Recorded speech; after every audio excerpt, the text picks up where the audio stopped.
सॉवलैंड 2 की novel video में आप सभी लोगों को स्वागत है। तो जैसे कि आप सभी लोगों ने पिछले एपिसोड में तो देखा ही होगा कि युहाव की अनडेड आर्मी की वजह से सभी सोल बीस्ट ने रिट्रीट कर लिया था और इसी के साथ युहाव के अनडेड्स भी रिट्रीट करते हैं और फिर सीन शिफ्ट होता है और हमें दिखाया जाता है तांगसेट की मेंबर्स को, जिसके कपड़े पूरी तरीके से खून से भीग गया था और बेबे ने जो बैटल स्ट्रेटेजी बनाई थी वो सच में काफी ज्यादा ही रिलायबल था और कुई और ये गुई भी रिइंफोर्समेंट टीम में काफी ज्यादा ही काम आया था। और इस बैटल में सबसे ज्यादा जुइचान पॉपुलर हुआ था क्योंकि उसने जजमेंट सोर्ड से काफी सारे सोल बीस्ट को मार दिया था और कुछ लोगों ने तो उसे सोर्ड गॉड के नाम से भी बुलाना शुरू कर दिया था। और वैलो किसी के साथ जुइचान ने सोर्ड को अच्छी तरीके से समझ लिया था। जब से जुइचान और जियान साथ में आ गए थे तो तब से जुइचान की लाइफ पूरी तरीके से चेंज हो गया था। वैसे तो बेबे भी इस बैटल में काफी ज्यादा ही पॉपुलर हुआ था, लेकिन उसकी फेस में एंजाइटी साफ साफ दिखाई दे रहा था। फिर हमें जुसानसी को दिखाया जाता है जो कि आसमान में पॉइंट करते हुए सभी तांगसेट की मेंबर्स को कहता है कि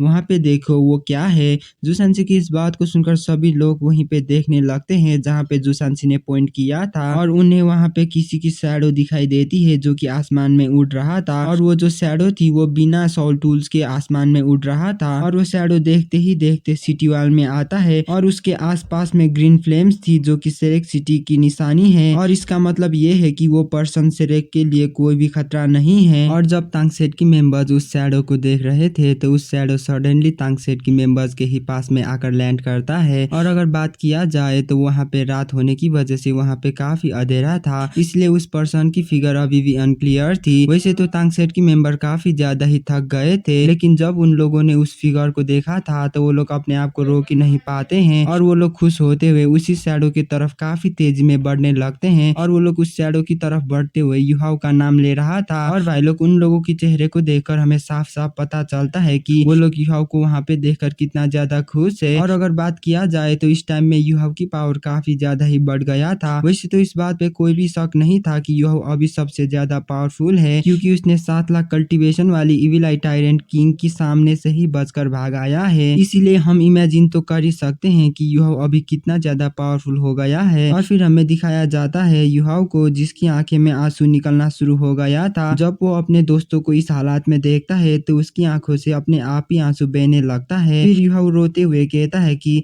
eldest senior brother, second senior brother, third senior brother, मैं वापस आ गया हूँ। ये कहने के साथ ही युहाव स्पिरिचुअल पावर को रिलीज करता है उन सभी लोगों की इंजरीज को चेक करने के लिए और फिर उसे पता चलता है कि सब लोग ठीक है, बस वो लोग थोड़ा सा ही इंजर हुए हैं। उन सभी लोगों की बॉडीज को चेक करने के बाद युहाव बेबे के सामने जाकर बैठता है और फिर हमें दिखाया जाता है बेबे को जो कि युहाव को काफी प्यार से देखता है और वो हंसने की दिखावा करते हुए कहता है कि युहाव तुम फाइनली लौट ही गए हो और तुमने तो इस बार काफी बड़ा डिजास्टर को अपने साथ लाया है। फिर युहाव भी हंसने की दिखावा करते हुए माफी मांगता है और वो कहता है कि मुझे पता है, इसके लिए मुझे माफ कर देना एल्डेस्ट सीनियर ब्रदर में। लेकिन तभी सुशांसी उसे बोलने से मना करते हुए काफी गुस्से में कहता है कि बहुत हुआ बेबे, आखिर तुम इसके लिए युहाव को कैसे ब्लेम कर सकते हो और युहाव का तो ये तक पता नहीं था कि वांग्क्यूअर 3 आई गोल्डन लायन है और क्या तुम ये चाहते थे कि वांग्क्यूअर के बदले में युहाव को मरना चाहिए था। सुशांसी की इस बात को सुनकर बेबे युहाव को देखता है और वो कहता है कि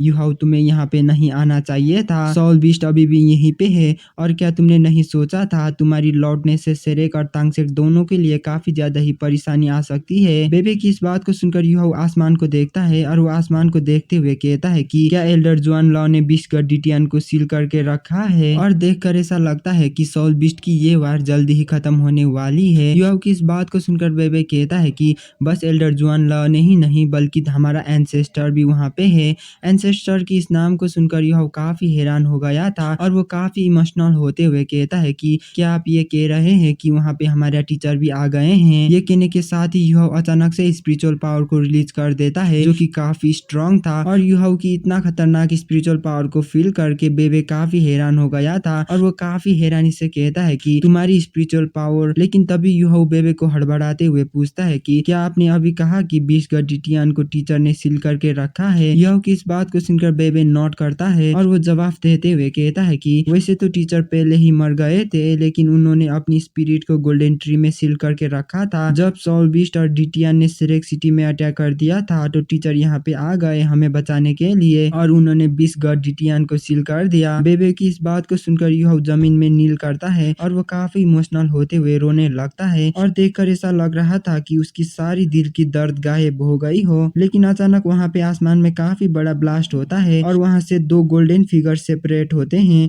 और इसी के साथ पूरे सिटी भी डार्क होने लगता है। और इस बार सच में जीटीएन ने पूरी तरीके से सील को ब्रेक कर लिया था और मुयेन और जुआन लॉ ने भी कुछ कर नहीं पाए थे और फिर हमें जीटीएन की काफी भयानक रोर को सुनाई देती है और वहीं पे दूसरी तरफ सोल बिस्ट जीटीएन की ही कमांड का वेट कर रहे थे। फिर जीटीएन सभी इंसानों के ऊपर काफी खतरनाक तरीके से प्रेशर को रिलीज करने लगता है और इसी टाइम में आसमान से काफी सारे लाइट भी अपीयर हो गई थी। लेकिन उन लाइट बिस्गट जीटीएन के प्रेशर के सामने भी काफी आसानी के साथ आगे बढ़ रहा था और वो लाइट देखने में ग्रीन कलर का शूटिंग स्टार जैसा था और वो लाइट धीरे से बड़ा होता है और वो ग्रीन कलर की फायर बॉल में कन्वर्ट हो जाता है। बिस्ट गट जीटीएन के इतना ज्यादा खतरनाक प्रेशर के आगे भी वो फायर बॉल काफी आसानी के साथ मूव कर रहा था और फिर हमें उसी ग्रीन फायर बॉल से एक आवाज सुनने को मिलता है, जीटीएन ये मेरे ऊपर है कि मैं तुम्हें सेलेक्ट सिटी को डिस्ट्रॉय करने के लिए परमिशन देता हूँ या नहीं। तो चलो 100 साल आगे जो बैटल कंप्लीट नहीं हुई थी हम इसे दोबारा से कंटिन्यू करते हैं। और भाई लोग ये बंदे की आवाज ने जीटीएन की सारी प्रेशर की फोर्स को फुल्ली रेजिस्ट कर लिया था और देखकर ऐसा लग रहा था कि उस बंदे ने जीटीएन को पहले से ही जान लिया हो।